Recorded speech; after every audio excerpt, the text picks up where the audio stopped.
Puji Tuhan, saudara sekalian, selamat berbakti di dalam nama Tuhan Yesus Kristus. Pada saat ini kita akan belajar satu kebenaran firman Tuhan yang bertema mengucap syukur senantiasa. Mengucap syukur senantiasa. Saya undang saudara-saudara berdiri yang ada di rumah untuk mempersiapkan diri membaca ayat firman Tuhan ini yang terdapat di dalam Injil Lukas pasal 17 ayat 11 sampai 19. Silakan saudara berdiri, lalu nanti kita mengaminkannya bersama-sama. Saya akan membaca mulai ayat yang ke-11 sampai yang ke-19 dari Injil Lukas 17. Ke-10 orang kusta. Dalam perjalanannya ke Yerusalem, Yesus menyusur perbatasan Samaria dan Galilea.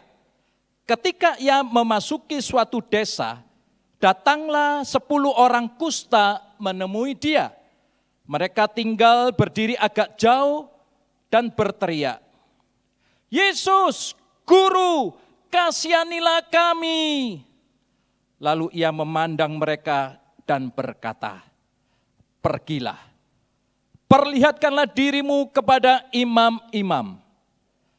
Dan sementara mereka di tengah jalan, mereka menjadi tahir.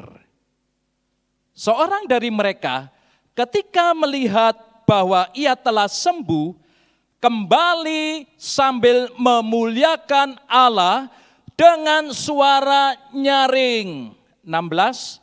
Lalu tersungkur di depan kaki Yesus dan mengucap syukur kepadanya.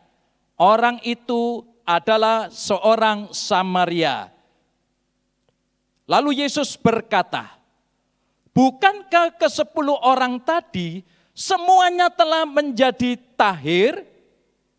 Di manakah yang 9 orang itu? Tidak adakah di antara mereka yang kembali untuk memuliakan Allah selain daripada orang asing ini?" Ayat yang terakhir 19. Lalu ia berkata kepada orang itu, "Berdirilah dan pergilah, imanmu telah menyelamatkan engkau." Amin. Silakan duduk Bapak Ibu sekalian yang ada di rumah, silakan duduk. Puji nama Tuhan. Saudara, kisah ini dimulai pada saat putra manusia Yesus dalam perjalanannya ke Yerusalem, ya, dengan murid-muridnya tentunya. Nah, ketika menyusur suatu daerah, suatu desa atau kampung, ya saudara, tidak disebutkan, itu antara perbatasan Samaria dan Galilea. Nah di situ saudara ada 10 orang yang sakit kusta menemui Yesus. Dengan jarak yang agak jauh karena mereka sakit kusta, harus jaga jarak. Nah 10 orang kusta ini saudara, mereka berteriak dengan keras, mohon belas kasihan Tuhan. Saudara, putra manusia Yesus pada waktu itu ya tentunya sibuk, juga capek karena dalam perjalanan saudara. Pada waktu mereka datang, ya Yesus saudara itu mau melayani mereka. Tuhan Yesus itu penuh dengan belas kasihan. Yesus mau menolong mereka. Apa yang dikatakan oleh Yesus saudara pada waktu itu? Pergilah, perlihatkanlah dirimu kepada imam-imam. Jadi Yesus menyuruh mereka untuk menghadap imam-imam. Sebab mereka kalau sembuh harus diperiksa oleh imam. Imam yang berhak untuk memeriksa dan menyatakan sembuh. Padahal waktu itu saudara, waktu putra manusia Yesus berkata demikian, 10 orang ini belum sembuh. Ya. Belum sembuh pada waktu itu, tapi sudah disuruh menghadap, perlihatkan diri mereka kepada imam-imam. Saudara, 10 orang kusta ini, ya, mereka percaya dan taat melakukan perintah Tuhan. Perhatikan saudara, mereka percaya apa yang dikatakan oleh Putra Manusia Yesus dan taat melakukan perintah. Lalu mereka berangkat. Nah ini saudara, jadi belum melihat kesembuhan itu, pertolongan itu, tapi mereka bisa menangkap apa yang dikatakan oleh Putra Manusia Yesus dan mereka berangkat untuk memperlihatkan diri mereka kepada imam. Padahal belum terjadi apa-apa. Mereka hanya percaya dan taat. Betul saudara. Di tengah perjalanan itu saudaraku, sementara mereka berjalan, ya, terjadi suatu mujizat. Semuanya disembuhkan oleh Tuhan. 100%. 10 orang kusta ini semuanya menjadi tahir. Luar biasa saudara. Nah, namun sangat disayangkan.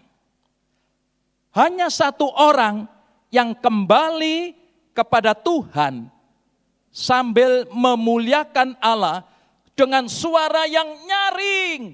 Karena baru menerima kesembuhan, mujizat yang luar biasa. Wah, senang saudara, berteriak, "Oh, puji Tuhan, haleluya, terima kasih Tuhan." Senang sekali saudara. Lalu mereka, saudara, dengan suara nyaring itu, satu orang ini saudara tersungkur di depan kaki Yesus. Lalu mengucapkan syukur saudara. Terima kasih Yesus, terima kasih. Wah, senang sekali saudara. Satu orang yang sudah disembuhkan ini saudara mengucapkan syukur kepada Yesus dengan antusias sekali saudara. Nah saudara, waktu itu Yesus menanyakan, ya, bukankah ke-10 orang tadi semuanya sudah ditahirkan, sudah sembuh? Ini yang ditanyakan oleh Yesus saudara. Di mana yang ke-9 itu? Tadi kan ada 10, semuanya sudah disembuhkan. Tapi mana yang 9 orang itu? Rupanya saudara, yang 9 orang ini setelah menerima kesembuhan, setelah menerima berkat pertolongan Tuhan ini, tidak kembali. Tidak disebutkan di dalam Alkitab pergi kemana saudaraku. Tapi yang pasti mereka tidak kembali kepada Yesus, lalu pergi saudara. Pergi tidak kembali. Ya, sangat disayangkan. Lalu Yesus berkata kepada satu orang ini saudara, yang sudah disembuhkan, yang sudah ditolong oleh Tuhan dan kembali. Lalu satu orang ini Tuhan berkata, "Berdirilah, pergilah. Imanmu telah menyelamatkan engkau." Luar biasa. Perkataan ini saudara, itu diucapkan oleh Yesus kepada satu orang yang kembali ini. Imanmu telah menyelamatkan engkau. Ada satu rahasia kebenaran firman Tuhan yang akan kita pelajari pada saat ini. Mari kita mulai saudara, pada bagian yang pertama, yaitu saudara, tentang menghadapi problem. Ini adalah suatu perjalanan dari kehidupan Putra Manusia Yesus pada waktu itu saudara. Seperti biasanya dia melayani, ya, pergi dengan murid-muridnya. Namun pada waktu itu dia menemui 10 orang kusta ini saudara. Ini namanya problem saudara. Namanya problem, kesulitan itu bisa datang sewaktu-waktu. Dan kita harus siap saudara. Nah, dalam perjalanan itu saudara, seperti biasanya saudara lihat pada waktu Tuhan Yesus melakukan segala aktivitasnya, dia itu selalu apa saudara? Dipimpin oleh Roh Kudus. Sesudah Putra Manusia Yesus dibaptis saudara, dia penuh dengan Roh Kudus. Dan selanjutnya dia kalau kemana-mana itu selalu dipimpin oleh Roh Kudus. Ini yang membuat hidup ini jadi indah, efektif, dan jadi berkat. Yesus lewat di jalan itu, saudara, itu tidak kebetulan. Roh Kudus yang memimpin lewat di tempat itu, saudara. Karena di situ ada rezeki rohani, yaitu melayani jiwa-jiwa dari 10 orang kusta. Nah, kita lihat berikutnya, saudara. Ternyata 10 orang kusta ini, saudara, itu kasihan. 10 orang kusta ini mengalami persoalan yang berat. Berat, saudara. Ini persoalan berat. Mengapa dikatakan berat? Karena 10 orang kusta ini semuanya menderita penyakit yang namanya kusta. Saudara tahu pada waktu masa lalu, kalau orang menderita sakit kusta, penyakitnya sendiri saja, saudara, itu berbahaya, saudara. Tidak enak, ya. Bukan saja tidak enak, saudara. Wah, tidak karu-karuan, saudara. Ya. Mereka karena menderita penyakit kusta, mereka harus berpakaian seperti pakaian robek-robek, saudara. Lalu mereka rambutnya harus diurai, lalu bibir atas itu harus ditutup, seperti zaman sekarang, saudara, pakai masker, ya. Lalu mereka sambil berjalan itu berseru, najis, najis, najis. Dan orang yang sakit kusta itu harus tinggal di luar perkemahan Israel. Artinya mereka diisolasi, mereka dikucilkan, saudara. 10 orang kusta ini dari penyakitnya saja mereka sudah menderita, saudara. Belum lagi, saudara, mereka banyak mengalami keterbatasan karena penyakit ini. Mereka tidak boleh pergi sembarangan, saudara. Juga bekerja tidak bisa bebas. Mereka mengalami kesulitan dalam nafkah, dalam pekerjaan, dalam kehidupan sehari-hari. Juga secara sosial, mereka dikucilkan, tidak bisa bebas kemana-mana, saudara. Jadi kehidupannya, persoalannya begitu berat. Nah, saudara, bukankah pandemi COVID-19 yang kita lihat sekarang ini telah membuat banyak kesukaran, kesulitan, gangguan yang tidak ringan. Terjadi di mana-mana, saudara. Dalam bidang keuangan, pekerjaan, kesehatan, keluarga. Banyak hal mempengaruhi sehingga semuanya merasa sulit. Membuat ketidaknyamanan, harus stay at home, saudara. Pakai masker, jaga jarak, dan lain-lain. Dan memang itu penting, saudara, supaya tidak terjadi penularan virus COVID-19 ini, saudara. Hal-hal ini, saudara, membuat hidup jadi sulit adanya. Sulit segalanya, terasa tidak bebas di mana-mana, saudara. Dan itulah keadaan akhir zaman. Seperti yang ditulis di dalam 2 Timotius 3 ayat yang pertama, saya bacakan dari terjemahan baru, bunyinya demikian. 2 Timotius 3 ayat yang pertama. Keadaan manusia pada akhir zaman. Ketahuilah bahwa pada hari-hari terakhir akan datang masa yang sukar. Jadi ini sudah dinubuatkan oleh firman Tuhan, akan adanya kesukaran. Saudara, lalu bagaimana sikap umat Allah pada waktu mereka menghadapi kesukaran itu, saudara? Yang ketiga, kalau saudara lihat pada slide tersebut, ya saudara, mereka datang kepada Yesus. Mereka datang pada alamat yang tepat. Pasti mereka sudah pernah mendengar tentang Yesus, saudara. Dan mereka mencari informasi. Kapan ya Yesus itu lewat di daerah kita. Karena 10 orang ini rupanya saudara punya kelompok sendiri. Kelompoknya orang kusta. Bisa bersehati saudara. Buktinya mereka menghadap putra manusia Yesus bersama-sama. Mereka mencari info. Kapan ya Yesus lewat di daerah mereka? Wah, rupanya saudara, mereka mendengar bahwa pada hari tertentu nanti Yesus akan lewat di daerah itu. Dan semuanya itu tidak kebetulan, saudara. Tuhan sudah mengatur semuanya, saudara. Setelah mereka mendengar bahwa Yesus akan lewat, mereka bisa bersehati, saudara. Bersama-sama untuk datang kepada Tuhan, mohon belas kasihan Tuhan. Tuhan itu baik. Tidak pernah menolak orang yang datang kepadanya. Ia selalu menyambut saudara, orang yang datang kepadanya dengan penuh kasih. Kalau pada saat ini,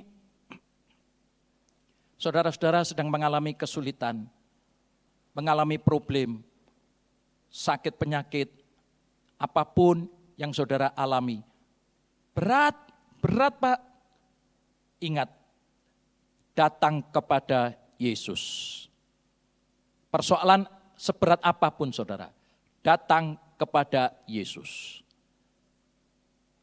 Saudara tentu ingat Raja Daud. Raja Daud itu saudara, dia juga pernah mengalami masalah yang berat, yang menghimpit hidupnya, khususnya di dalam hal siklak saudara. Waktu itu begitu berat, tertekan, sampai dia tidak bisa menangis lagi saudara, karena begitu berat. Apa yang terjadi saudara? Dia datang kepada Tuhan. Dia datang kepada Tuhan. Kita baca di dalam 1 Samuel 30, ayat yang ke-6. 1 Samuel 30, ayat yang ke-6 bunyinya demikian. Dan Daud sangat terjepit karena rakyat mengatakan hendak melempari dia dengan batu. Seluruh rakyat itu telah pedih hati, masing-masing karena anaknya laki-laki dan perempuan. Nah, satu kalimat ini saudara perhatikan pada waktu menghadapi hal yang terjepit ini. Tetapi Daud menguatkan kepercayaannya kepada Tuhan Allahnya. Demikian pula pada saat ini saudara, kalau saudara menghadapi masalah-masalah yang berat, datanglah kepada Tuhan. Kuatkan kepercayaan saudara kepada Dia.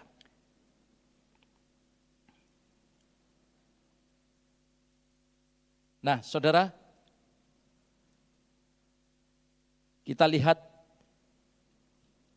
mungkin ada di antara saudara yang saat ini letih lesu dan berbeban berat. Datanglah.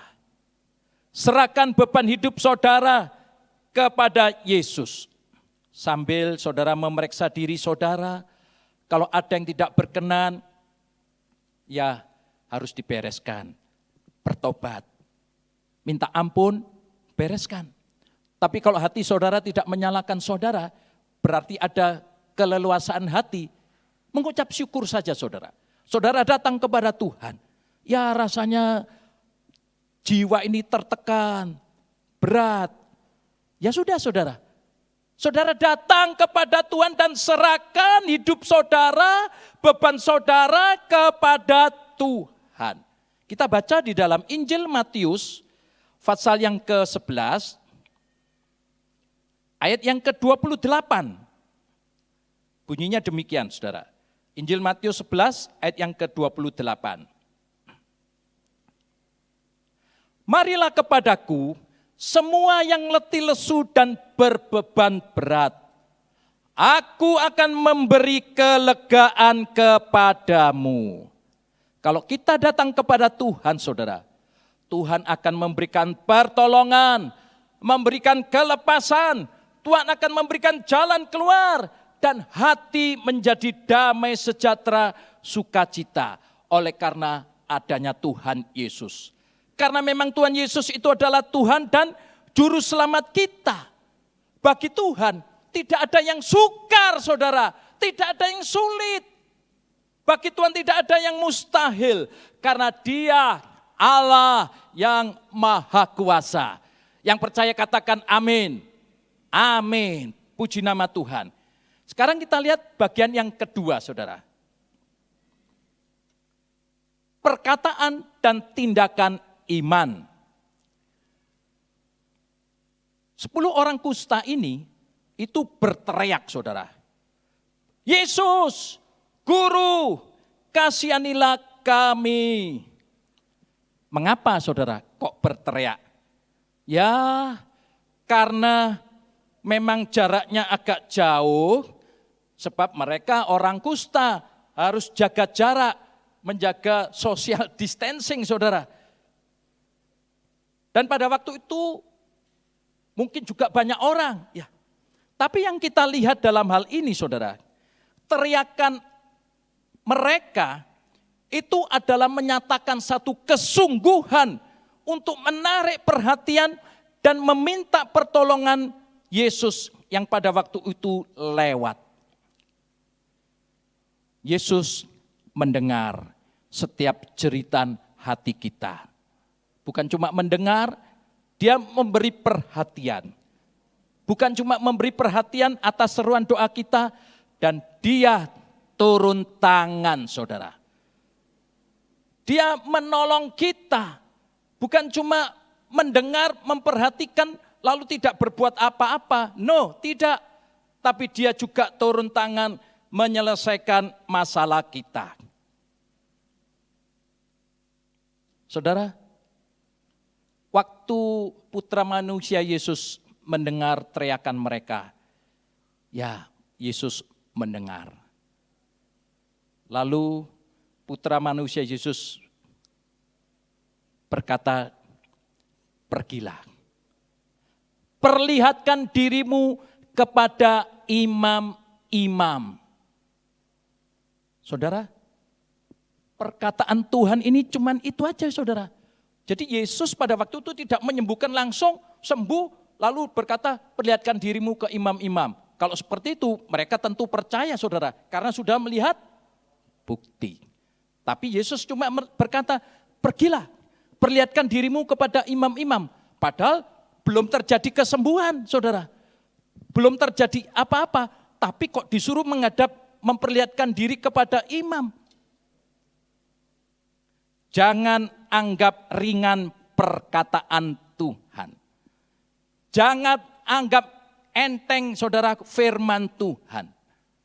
Perkataan Tuhan itu adalah firman Tuhan. Apa yang dikatakan Yesus itu adalah firman Tuhan. Firman Tuhan itu ya dan amin. Firman Tuhan itu punya kuasa yang luar biasa, saudara.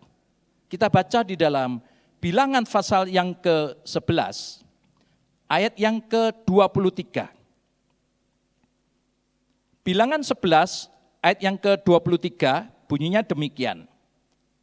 Tetapi Tuhan menjawab Musa, masakan kuasa Tuhan akan kurang untuk melakukan itu?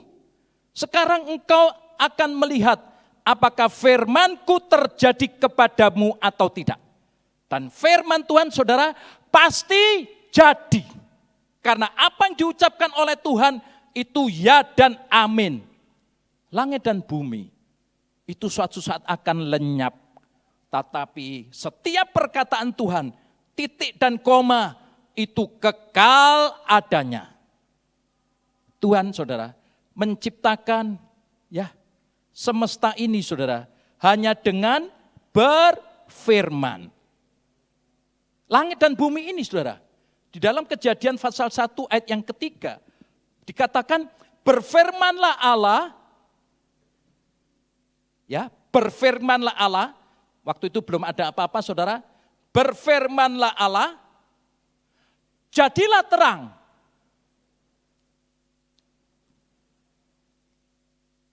Lalu terang itu jadi.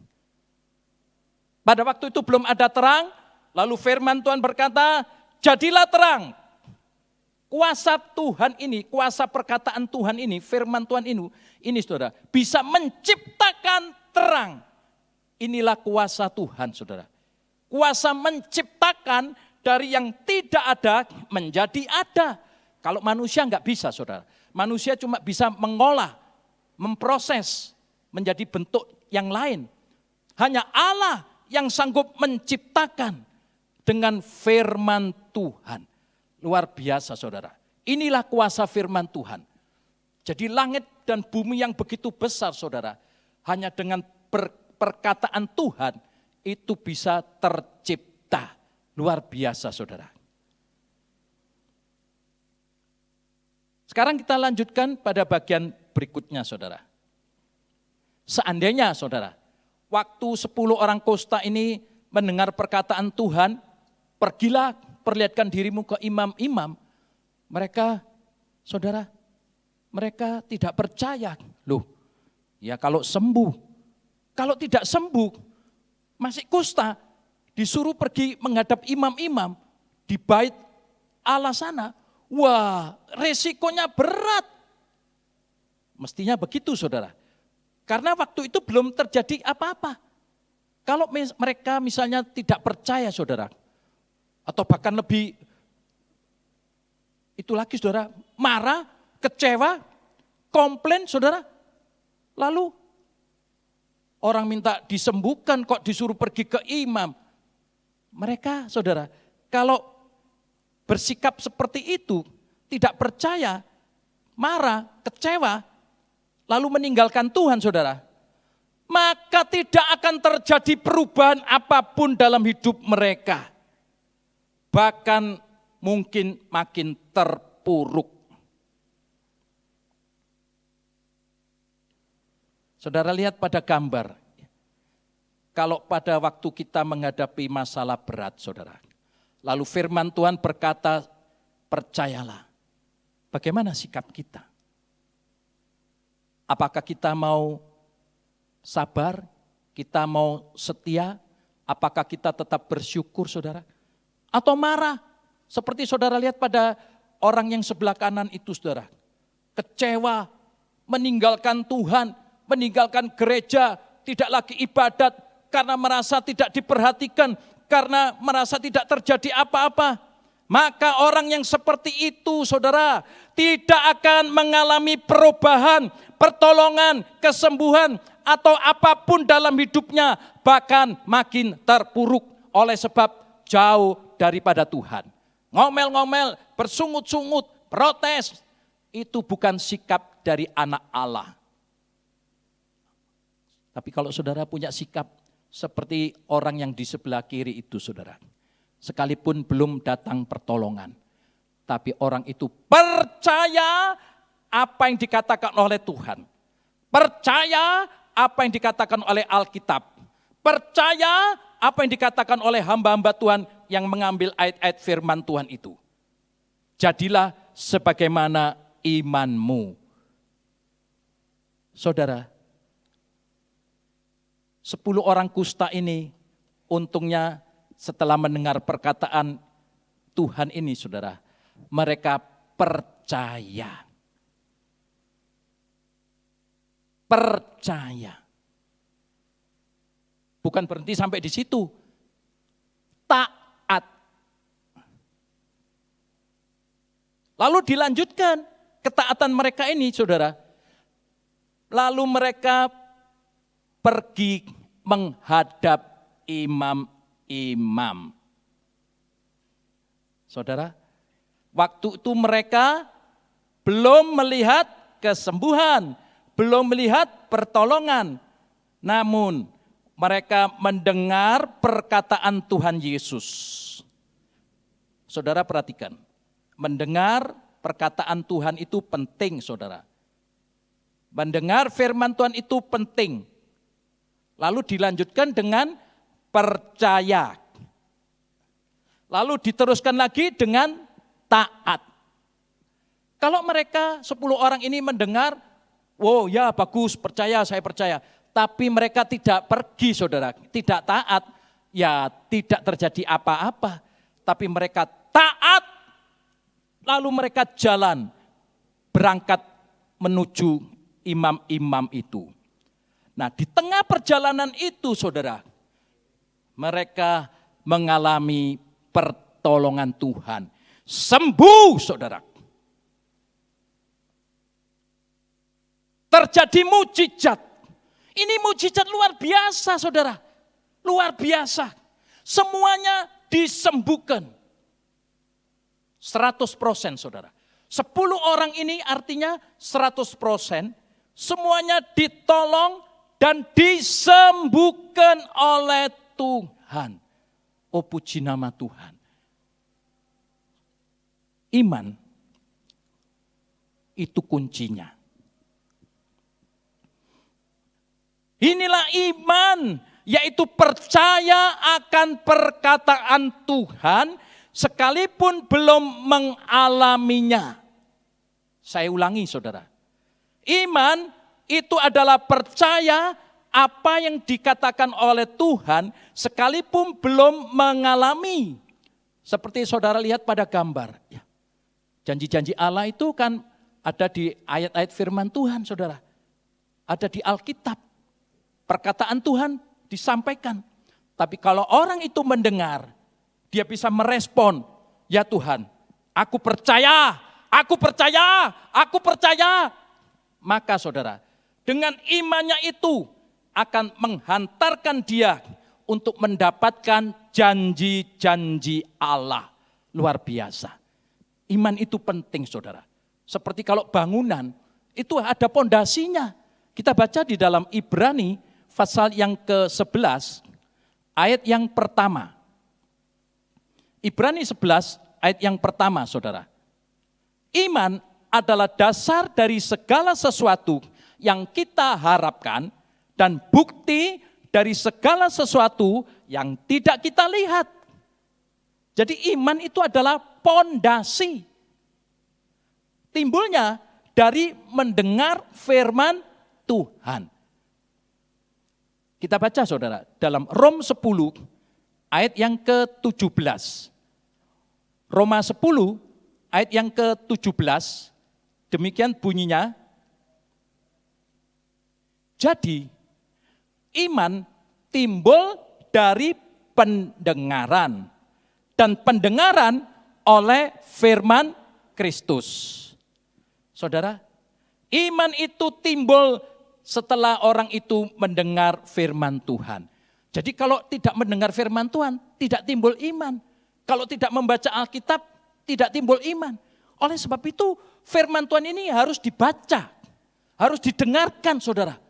Baik-baik, supaya timbul benih iman, dan dengan iman itu kita dapat melakukan perkara-perkara yang besar bersama dengan Tuhan lewat janji-janjinya ini. Orang benar itu akan hidup bukan karena kekayaan atau kepintarannya atau hal-hal yang ada di dalam dunia. Tidak, saudara. Orang benar akan hidup oleh sebab iman. Jadilah sebagaimana iman saudara.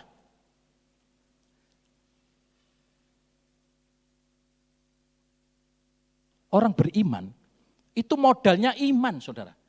Kalau orang beriman tidak punya iman, maka dia akan gulung tikar, saudara. Sebab modalnya orang beriman itu iman. Pak, saya ini sekarang sedang menghadapi problem yang berat.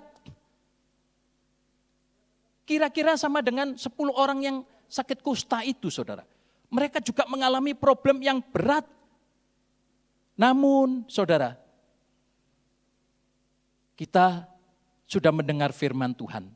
Iman, percaya akan kata-kata Allah, percaya akan kuasa Allah. Nah, sebab itu, perkatakan ayat-ayat firman Tuhan itu, saudara. Pada waktu saudara menghadapi problem, pada waktu saudara menghadapi sakit penyakit, pada waktu saudara membutuhkan pertolongan dari Tuhan, perkatakan, saudara. Misalnya begini, saudara. Mungkin saat ini saudara terjepit oleh cicilan, oleh pembayaran tertentu yang belum ada uangnya. Ya. tokonya sepi, lalu saudara tidak cukup uang untuk membayar keperluan dan kebutuhan hidup, tagihan banyak saudara, ya rasanya terjepit,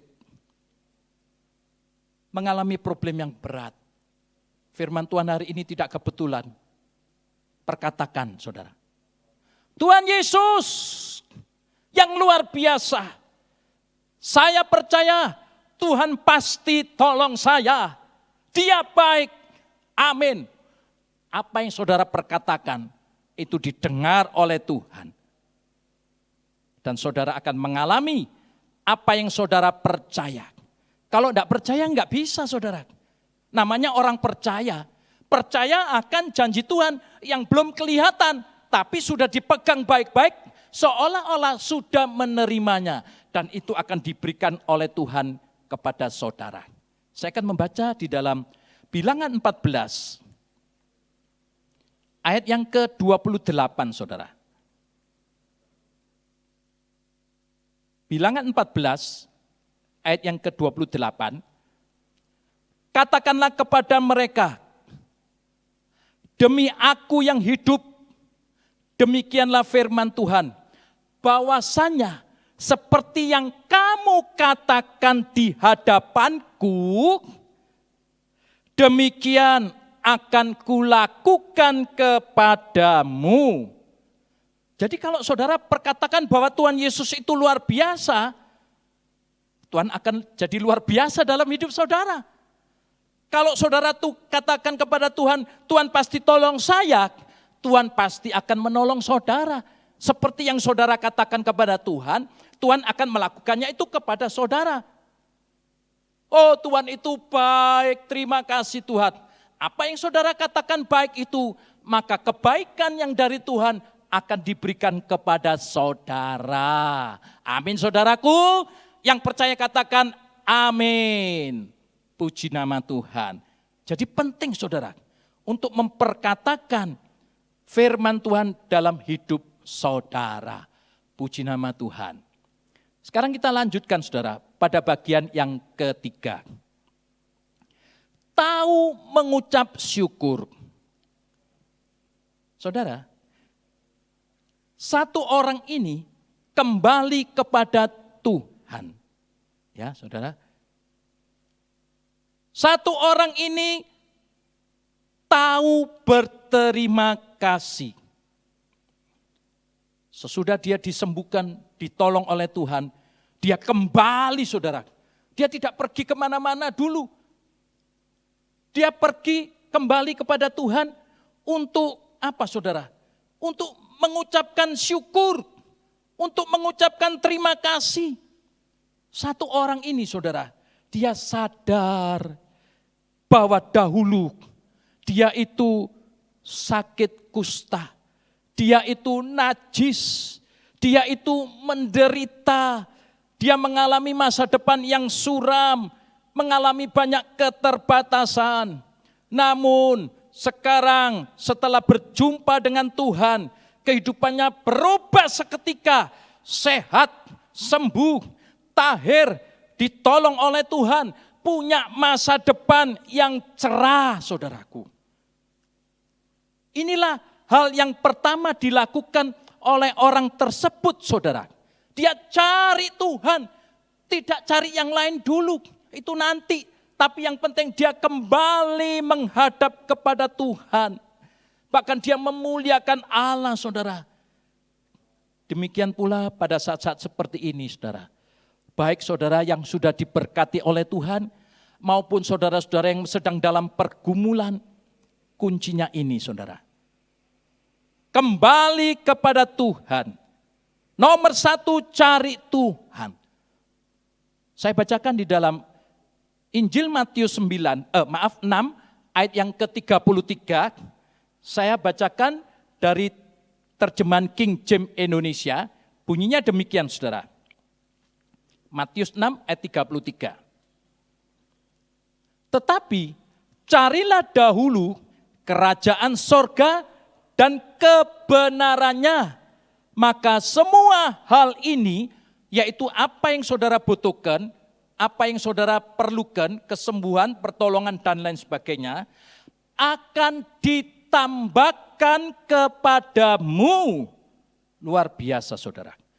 Kunci yang pertama ini, kembali kepada Tuhan, cari Tuhan, maka semuanya itu akan ditambahkan kepada saudara. Ingat saudara, Tuhan itu yang prioritas, Tuhan itu yang terutama dalam hidup ini. Tuhan itu nomor satu yang terpenting, karena Dia adalah pemilik kehidupan kita yang sesungguhnya. Satu orang kusta yang disembuhkan ini saudara, waktu dia sudah mengalami mujizat itu, dia ingat saudara, ini dari Tuhan.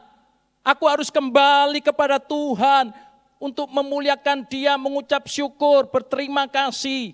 Karena dia tahu apa yang ada padanya itu semua karena anugerahnya. Karena pemberian dari Tuhan. Demikian pula dengan saudara dan saya.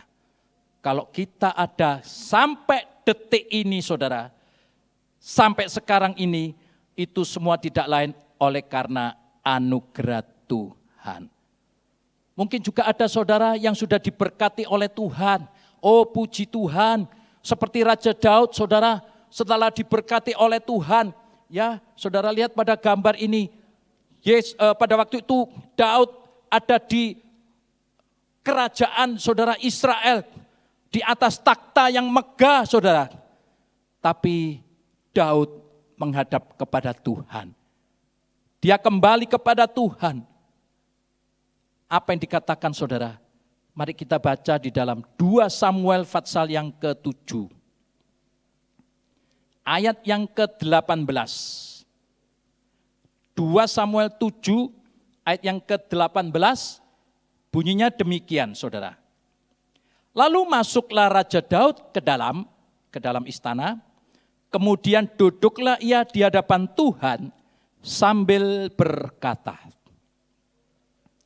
siapakah aku ini, ya Tuhan Allah, dan siapakah keluargaku, sehingga Engkau membawa aku sampai sedemikian ini.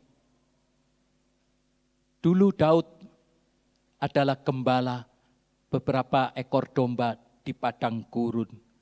Hanya sebagai orang gembala yang sederhana. Tapi Tuhan mengangkat dia begitu besar saudara. Kita baca ayat yang ke-22 dari 1 Samuel 7 tadi saudara. 1 Samuel 7 ayat 22, saya bacakan bunyinya demikian. Sebab itu Engkau besar, ya Tuhan Allah, Engkau besar, sebab tidak ada yang sama seperti Engkau, dan tidak ada Allah selain Engkau, menurut segala yang kami tangkap dengan telinga kami. Oh luar biasa saudara. Daud menyadari bahwa apa yang dia terima sampai saat itu semua karena anugerahnya.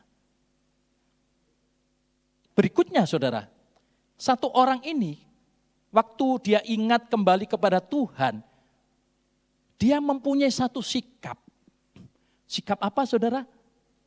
Sikap hormat kepada Tuhan. Ini penting saudara. Orang ini datang kepada Tuhan sambil memuliakan Allah dengan suara yang keras atau dengan suara yang nyaring. Lalu dia tersungkur saudara. Seperti saudara lihat pada gambar ini. Dia datang kepada Tuhan sambil berjalan itu dia memuliakan Allah dengan suara nyaring. Lalu sampai kepada Yesus dia tersungkur dan mengucapkan syukur atau berterima kasih. Sikap dan tindakan orang ini saudaraku terlihat bahwa ia begitu hormat kepada Tuhan. Penuh syukur dan sukacita atas pertolongan Tuhan yang sudah ia terima. Nah, biarlah ini juga menjadi sikap kita, saudara. Punya sikap yang hormat dan takut kepada Tuhan. Saat ini kan kita harus stay at home, ya saudara. beribadah secara online di rumah. Nah, kalau kita ibadah di rumah saudara, biarlah kita semua tetap dalam hadirat Tuhan. Sekalipun tidak ada yang mengawasi saudara, kalau itu ibadah di rumah secara online, beri waktu, beri perhatian dengan baik. Penuh hormat kepada Tuhan. Sekalipun itu di rumah saudara, tapi kalau waktunya ibadat, itu betul-betul seperti ibadat di gereja saudara. Tuhan hadir di situ. Jangan main-main saudara dengan sikap yang tidak baik. Jangan saudara. Itu Tuhan ada di situ. Mari kita takut kepada Tuhan. Jadi jangan disambi saudara, apalagi bangun terlambat. Oh nanti aja. Padahal sudah mulai ibadat itu saudara. Berilah perhatian waktumu dengan baik. Punya sikap yang baik saudara. Tapi berapa banyak orang saudara rupanya lupa akan hal tersebut saudara. Dia banyak alasan, bahkan tidak peduli dengan ibadah online itu. Dianggap itu, bosen saya. Ya begitu-begitu aja. Lalu tidak hormat sama sekali saudara. Gampanglah, nanti saya ikut yang ulangan saja. Kan ada toh, kapan-kapan aja kalau saya ada kesempatan, saya ikut ulangan. Loh, saudara, kita harus punya sikap hormat kepada Tuhan, saudara. Itu bukan kewajiban, bukan rutinitas, tapi itu satu anugerah. Kita tetap bisa beribadat dan menikmati karena Tuhan hadir di rumah pada saat ada ibadat dilangsungkan secara online itu, saudara. Jadi kita hormat, kita siapkan diri kita, ya kita hormat sikap yang baik seperti ibadat karena kita berhadapan dengan Tuhan. Sepatutnya lah saudara, kita penuh hormat, takut akan Tuhan, bahkan dengan antusias saudara, memuji nama Tuhan. Jadi kalau waktu puji-pujian saudara, ya saudara ikut puji-pujian secara online. Oh kan gak ada yang melihat. Siapa yang berkata tidak ada yang melihat saudara? Bapak di sorga melihat apa yang kita perbuat. Kalau kita punya sikap hormat kepada Tuhan, ikut menyanyi dengan bergairah. Ada juga saudara waktu puji-pujian online di rumah membawa kecapi, bukan kecapi,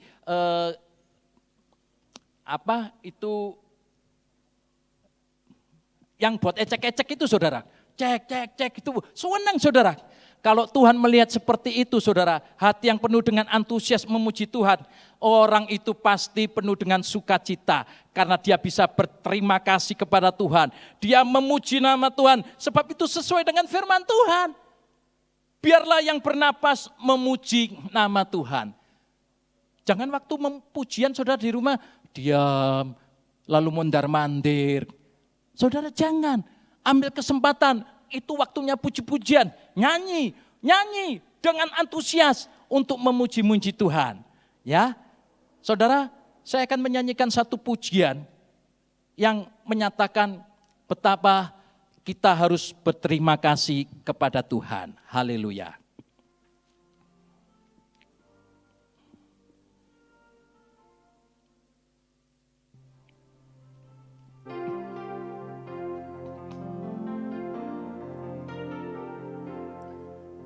Betapa hatiku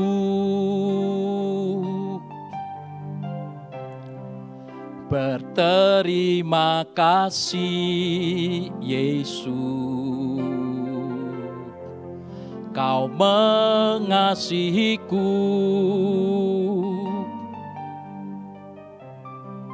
Kau memilikiku.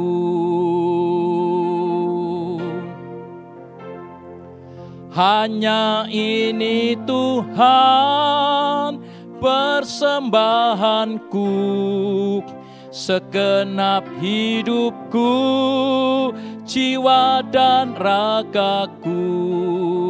Sebab tak ku miliki harta kekayaan yang cukup berarti untuk ku persembahkan, hanya ini Tuhan permohonanku.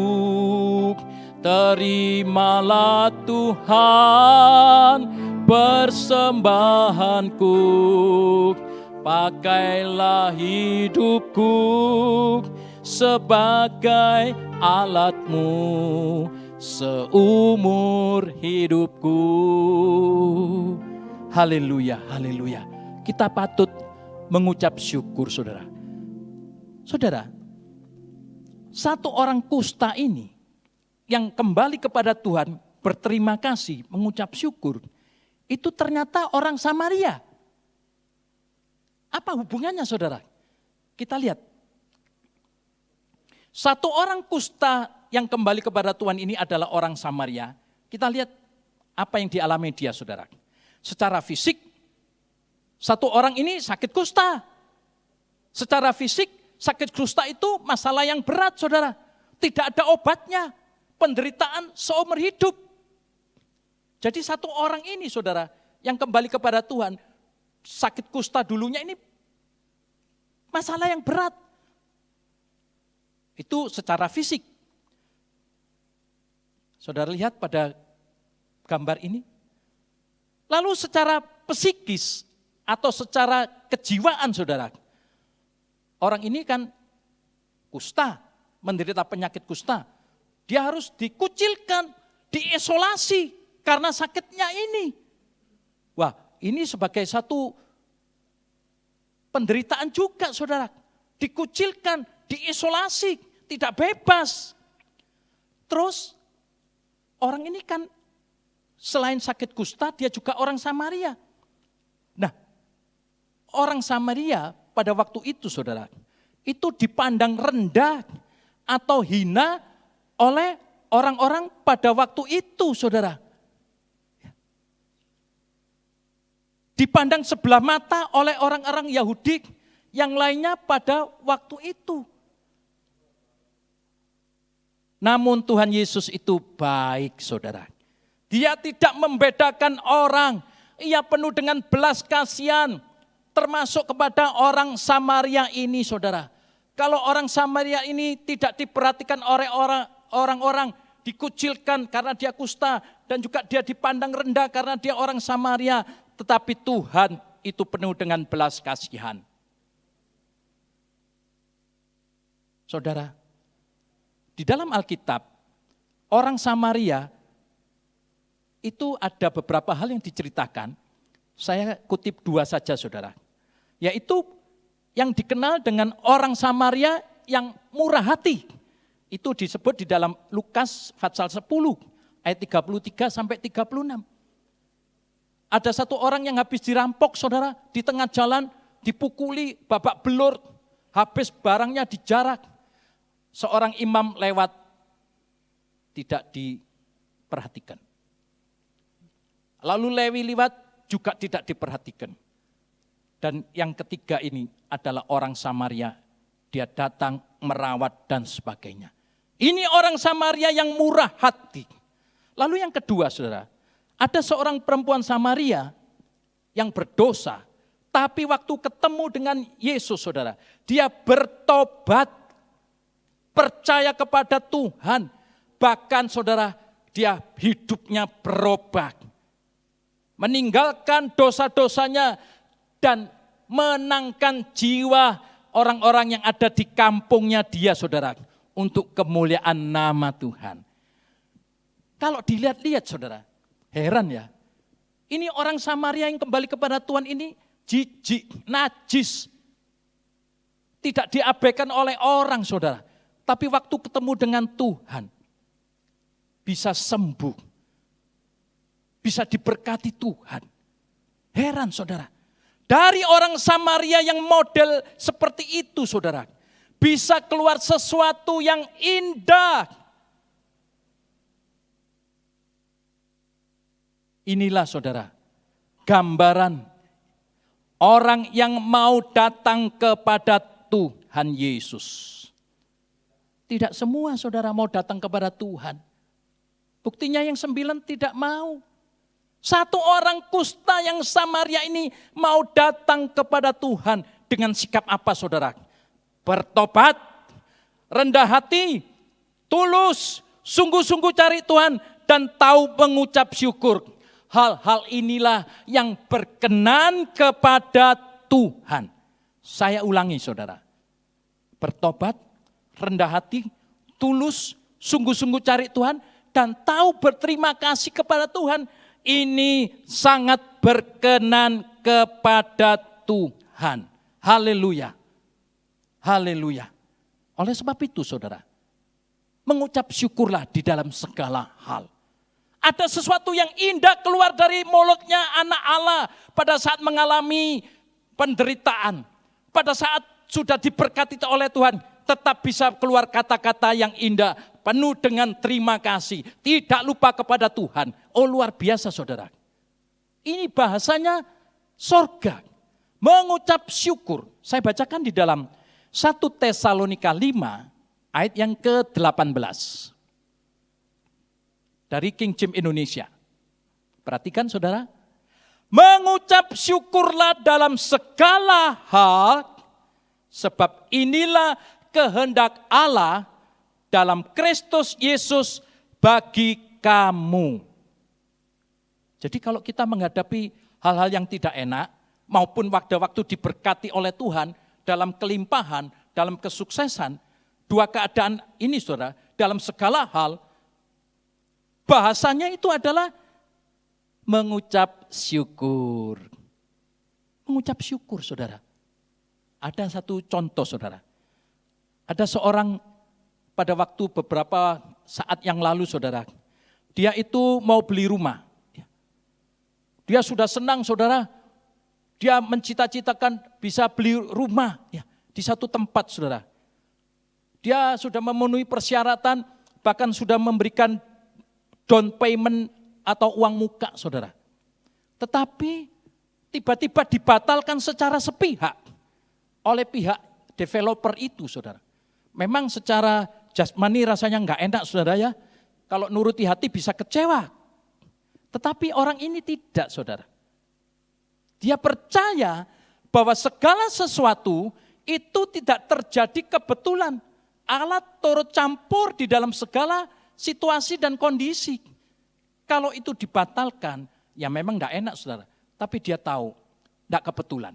Lalu dia bersyukur saudara.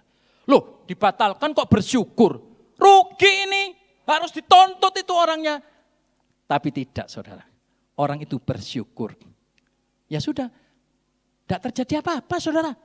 Setelah bersyukur itu tidak terjadi apa-apa. Ternyata saudara, lewat beberapa saat kemudian, ternyata ada satu peristiwa saudara. Yaitu adanya peristiwa lumpur lapindo di suatu daerah ya saudara, di Jawa Timur, itu keluar lumpur, tidak ada habis-habisnya saudara, tidak ada berhenti-berhentinya, sampai jadi viral di seluruh dunia. Setelah dia mendengar itu saudara, lalu dia tambah bersyukur. Oh Tuhan, terima kasih, Engkau sudah membatalkan itu. Coba kalau saya tidak membatalkan, saya bagaimana? Lalu dia, oh terima kasih Tuhan, terima kasih. Demikian pula saudara dengan kita. Kita harus belajar mengucap syukur dalam segala keadaan.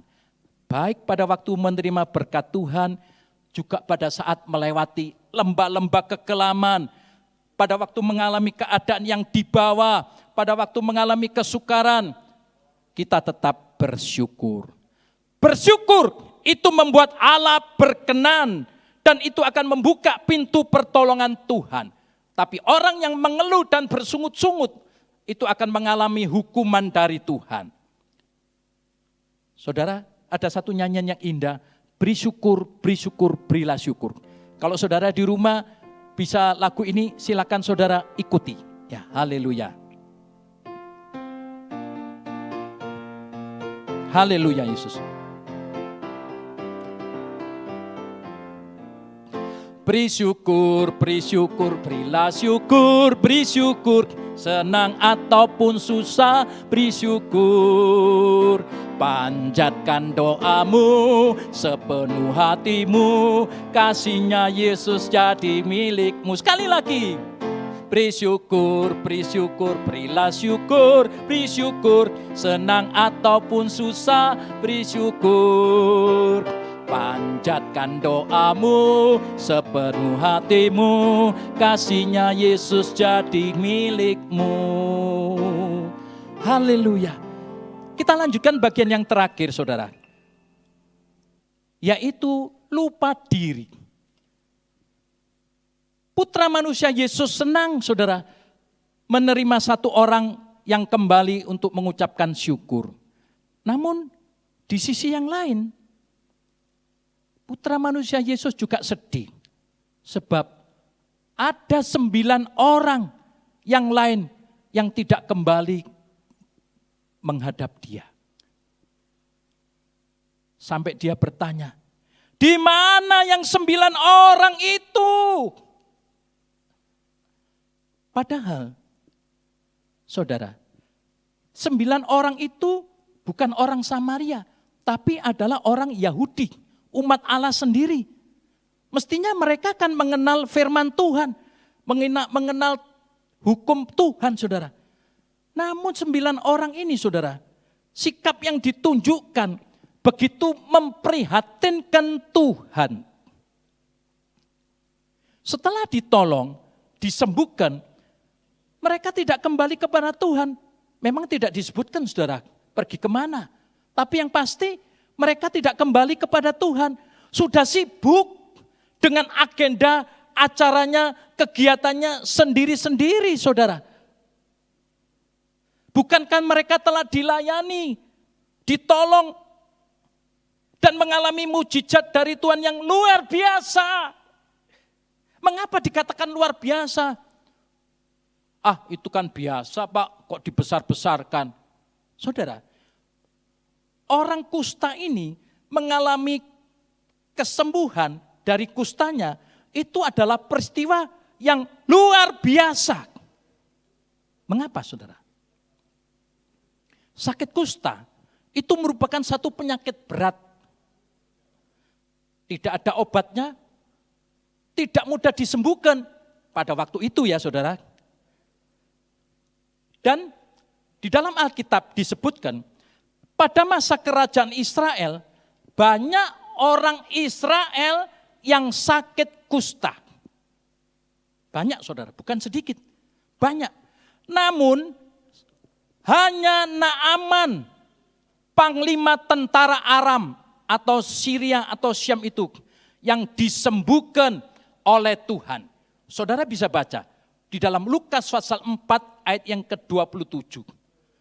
Jadi tidak banyak yang disembuhkan, hanya Naaman. Nah, saudara, berapa banyak orang ya seperti 9 orang yang sudah ditolong oleh Tuhan ini, saudara. Memang pada waktu minta berkat jasmani itu ngotot, sungguh-sungguh, berdoa, harap Tuhan, itu sudah betul, saudara. Itu sudah betul. Dengan ngotot, dengan sungguh-sungguh dan berdoa. Bahkan mungkin menyanyikan, curahkan berkat-Mu, curahkan mujizat-Mu. Wah, bagus itu, saudara. Itu namanya orang yang berharap kepada Tuhan. Bagus. Namun jangan berhenti sampai permulaannya saja, saudara. Setelah ditolong oleh Tuhan, saudara perhatikan. Setelah disembuhkan oleh Tuhan, setelah mendapat berkat jasmani, setelah mengalami mujizat dari Tuhan, lalu lupa diri, lupa kepada Tuhan, saudara. Sibuk dengan kegiatannya sendiri, bahkan menjauh dari Tuhan.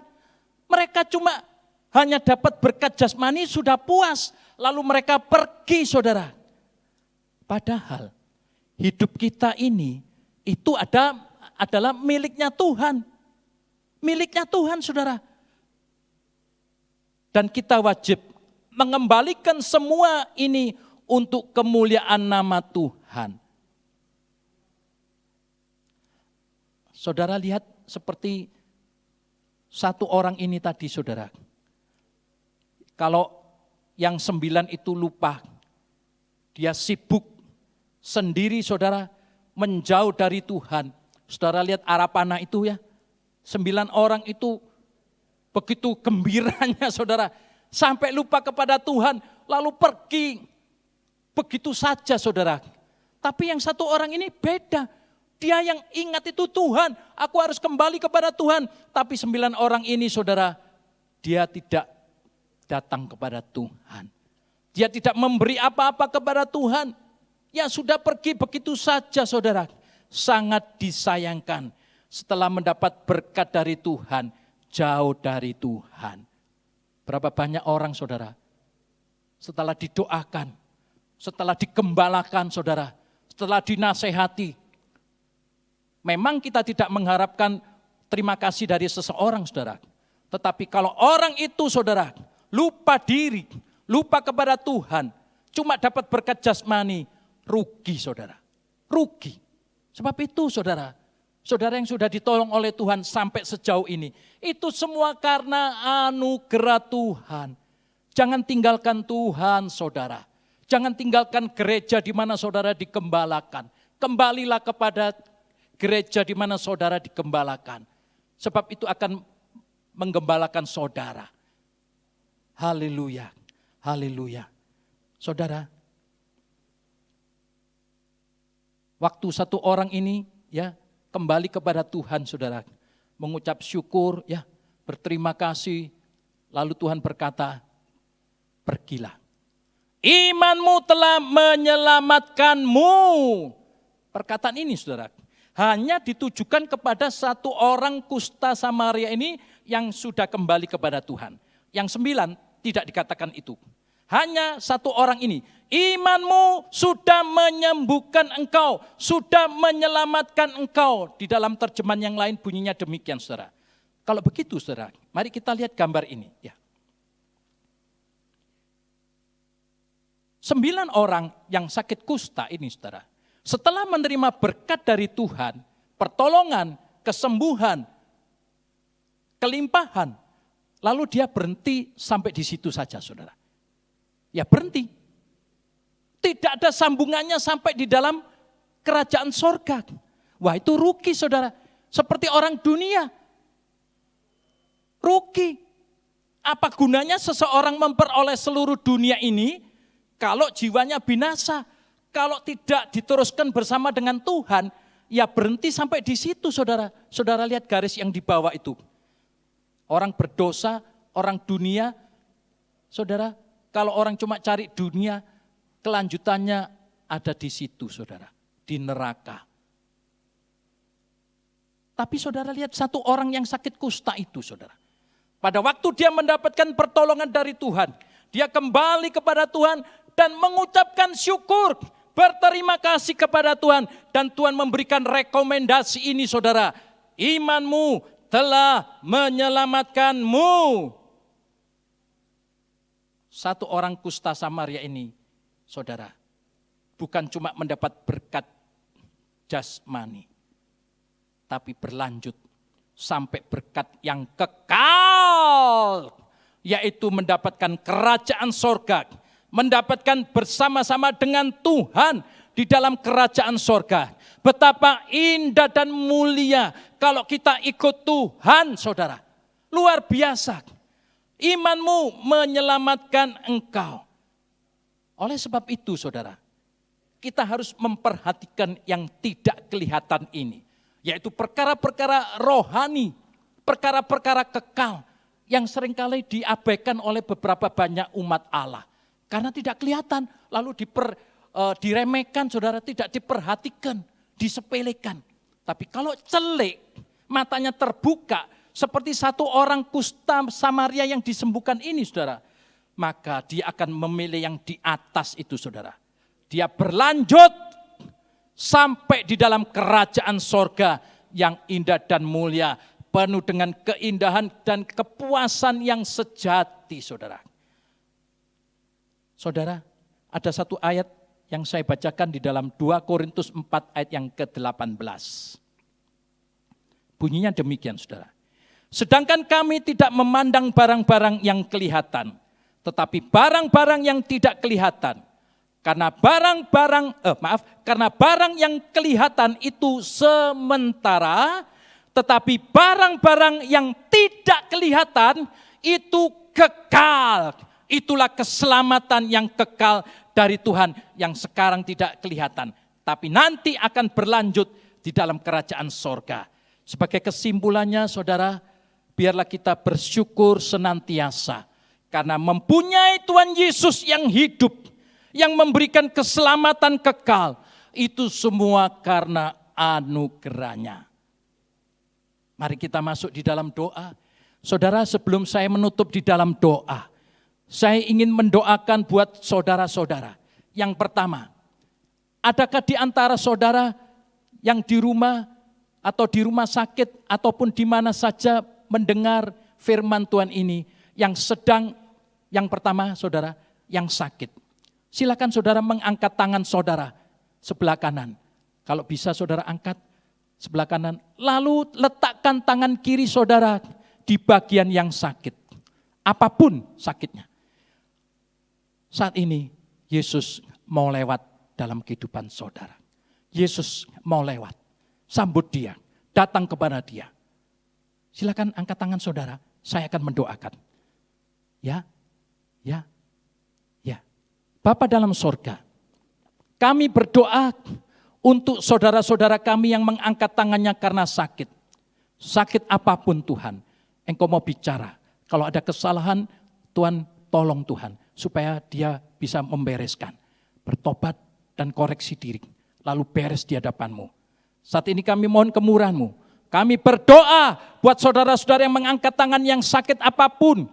Di dalam nama Tuhan Yesus dan oleh bilurnya jadilah sembuh dalam nama Tuhan Yesus.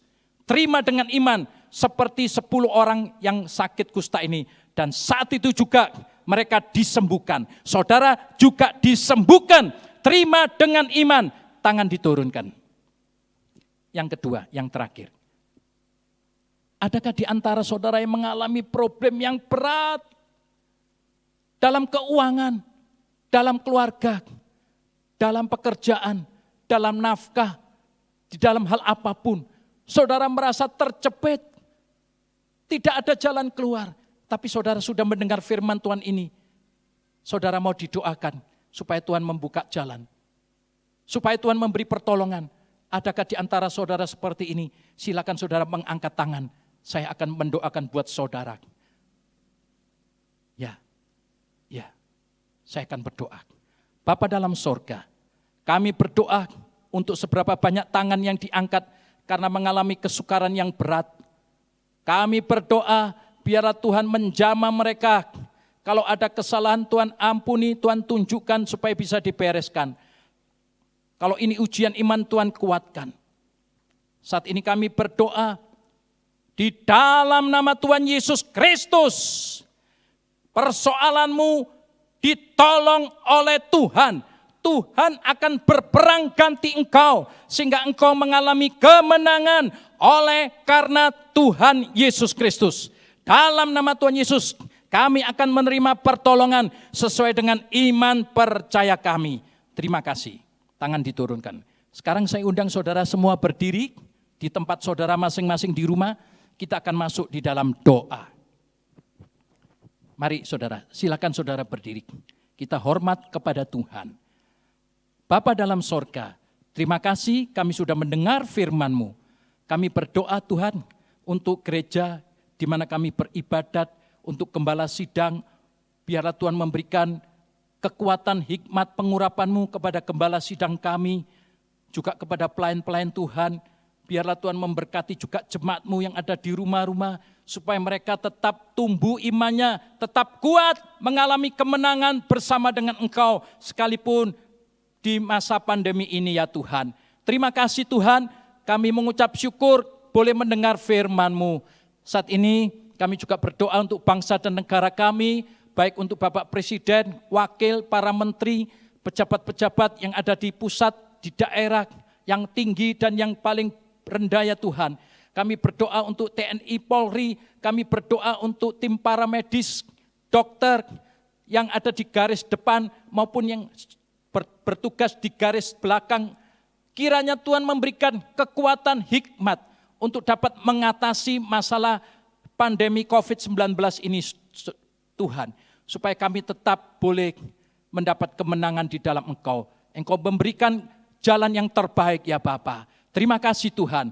Akhirnya kami mohonkan kiranya berkat dari Allah Bapa, kasih dari Tuhan Yesus Kristus, dan persekutuan Roh Kudus menyertai saudara-saudara semua mulai hari ini sampai Maranatha Tuhan Yesus datang kembali. Dalam nama Tuhan Yesus kami sudah berdoa dan mengucap syukur. Haleluya. Amin.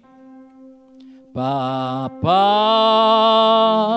terima kasih. Bapa, terima kasih. Bapa di dalam sorga, ku berterima kasih. Amin. Puji Tuhan.